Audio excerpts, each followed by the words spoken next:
Tomorrow, 15th April, in the evening at 5 p.m., Archbishop will come and preside over the celebration, over the elevation of the church. Technically, it's called erection of the church, whereby this was chapel will be declared from tomorrow onwards that it will be a separate church by itself. And there will be a long ceremony for that tomorrow from 5 o'clock onwards, whereby the decree will be read so that this chapel will be raised into a church.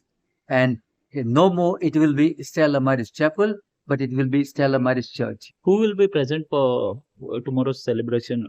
Now, many priests will be there, of course, from the diocese, and there are no called special invitees, but we have called our dignitaries from this constituency, the mayor, the commissioner, the MLA. They are invited, and I'm sure, and they will be part of this celebration.